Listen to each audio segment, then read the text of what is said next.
Assalamualaikum warahmatullahi wabarakatuh. Halo anak-anakku kelas 8, apa kabar?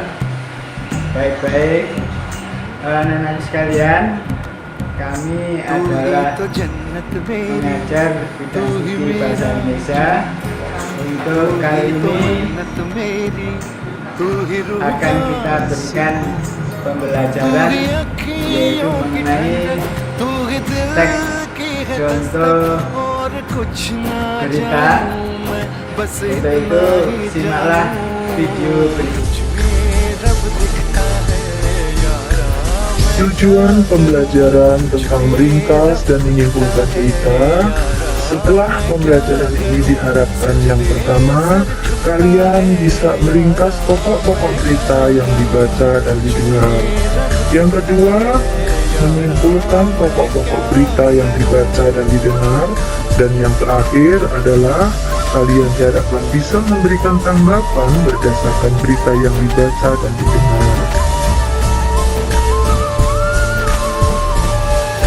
Sebelum kalian berlatih untuk membuat ringkasan teks berita, terlebih dahulu perlu mengetahui apa itu ringkasan. Ringkasan merupakan penyajian bacaan dalam bentuk singkat dengan mempertahankan urutan isi dan sudut pandang pengarang bacaan aslinya.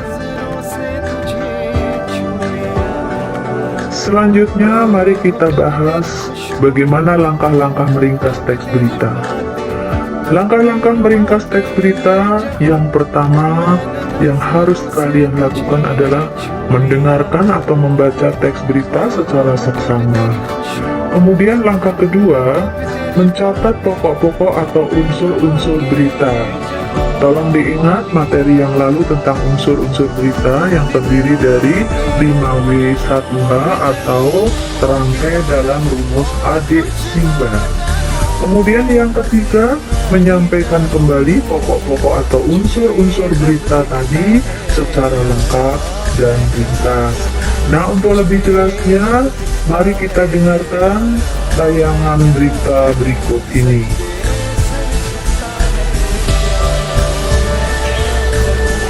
Sepuluh hari menjelang Lebaran, Sabtu 15 November, pelabuhan penyeberangan Merak mulai dipadati truk. Truk tersebut mengangkut barang non-sembako. Tingginya arus truk dalam 2 hari terakhir berkaitan dengan adanya larangan melintas bagi truk non-sembako pada tanggal 21 hingga 25 November. Larangan tersebut berlaku bagi truk bersumbu lebih dari 2, truk gandengan, truk tempelan, dan juga truk kontainer. Penumpukan truk bersumbu 2 tersebut seperti di Pelabuhan Merak menyebabkan antrian truk sekitar 100 meter dari pintu masuk kapal. Antrian terjadi di dermaga 1 hingga dermaga 4. Tetapi antrian tersebut masih dalam batas normal. Antrian belum membludak keluar area parkir pelabuhan.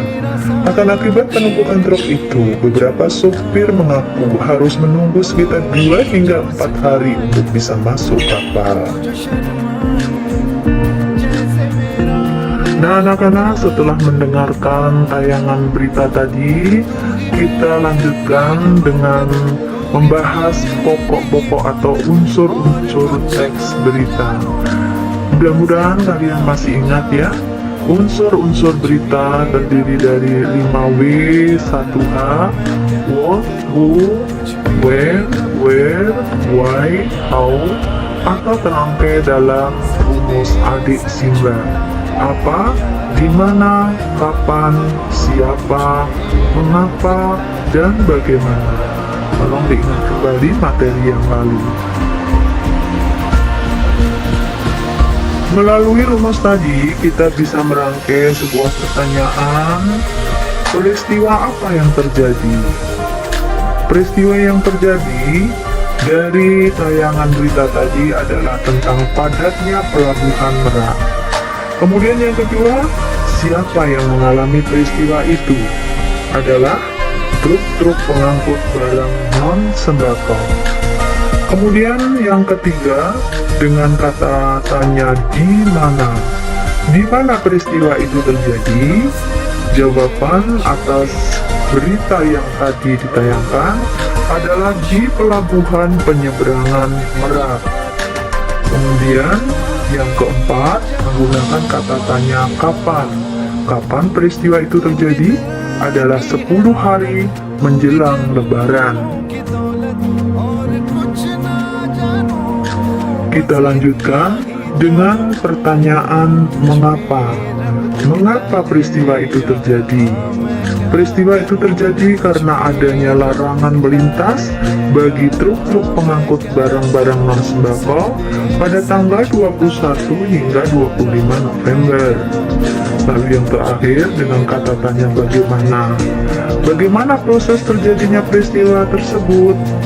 Proses tersebut menyebabkan antrian di pintu masuk kapal.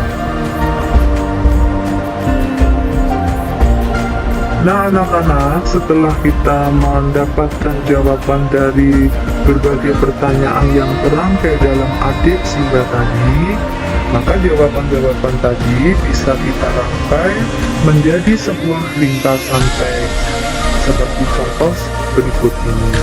Pelabuhan Merak dipadati oleh truk-truk pengangkut barang non-sembako 10 hari menjelang Lebaran, Sabtu 15 November. Kondisi tersebut disebabkan adanya larangan melintas bagi truk non-sembako pada tanggal 21 hingga 25 November. Berikutnya, dari ringkasan tadi kita bisa menyimpulkan isi berita yang tadi diperdengarkan. Isi berita tadi adalah menyampaikan informasi tentang padatnya Pelabuhan Merak oleh truk-truk pengangkut barang non-sembako pada 10 hari menjelang Lebaran. Nah, itulah kesimpulan dari isi berita yang tadi diperdengarkan pada kalian. Anak-anak yang soleh dan solehah, biasanya kalau kita mendengar sebuah berita atau membaca sebuah berita, maka muncul sebuah tanggapan dari diri kita. Nah, apa sih sebenarnya tanggapan itu? Tanggapan merupakan suatu reaksi seseorang berupa komentar atau suatu peristiwa atau kejadian yang dilihat, dibaca, didengar, atau dirasakan sendiri. Nah, ada beberapa jenis tanggapan. Yang pertama, tanggapan positif. Kalimat tanggapan positif ini merupakan kalimat tanggapan atas informasi atau peristiwa yang bersifat optimis atau mendukung informasi terkait. Kemudian yang kedua adalah kalimat tanggapan negatif. Kalimat tanggapan negatif merupakan kalimat tanggapan yang bersifat menjatuhkan karena tidak setuju dengan informasi terkait. Bisa berupa sanggahan atau pernyataan menyangkal informasi yang telah diutarakan. Bagaimana cara menyampaikan tanggapan yang baik? Cara menyampaikan tanggapan yang baik yang pertama, sesuai topik pembahasan. Yang kedua, membuat orang lain memahami pembahasan masalahnya. Yang ketiga, murni pendapat sendiri. Keempat, kalimat yang benar, tidak ambigu. Dan yang kelima, jika yang disampaikan tanggapan negatif, sebaiknya tidak dibarengi dengan emosi. Selain itu, sebuah tanggapan yang baik haruslah bersifat objektif. Yang ketujuh, tidak menjelekkan pihak lain. Dan yang terakhir, dibarengi dengan fakta. Untuk lebih jelasnya, coba perhatikan contoh kalimat tanggapan terhadap sebuah berita berikut. Ada sebuah pernyataan atau berita yang berbunyi, ujian nasional kini dilakukan dengan cara ujian berbasis komputer dan secara online. Muncul sebuah tanggapan positif, contohnya seperti ini. Ujian nasional ini dilakukan dengan cara lebih modern. modern dan memanfaatkan perkembangan teknologi yang ada. Memang dari tahun ke tahun harus ada inovasi. Nah, berikutnya ini adalah sebuah contoh tanggapan negatif atau kalimat tanggapan negatif. Mungkin tujuan pelaksanaan ujian nasional berbasis komputer dan secara online ini sangat bagus, akan tetapi kurang melihat kesiapan yang ada di lapangan. Banyak sekolah yang belum memiliki fasilitas komputer yang memadai. Pemerintah seharusnya memperbaiki dahulu sarana dan prasarana sekolah di setiap sekolah yang ada di Indonesia. Ya, walaupun di sini menggunakan kalimat tanggapan negatif, tapi tetap menjaga penggunaan bahasa yang baik dan sopan. Demikian anak-anak sekalian, video yang baru kita tayangkan. Semoga kalian akan lebih paham setelah menyimak video tersebut. Untuk itu silahkan dikerjakan. Terima kasih. Assalamualaikum warahmatullahi wabarakatuh. Semangat, yes.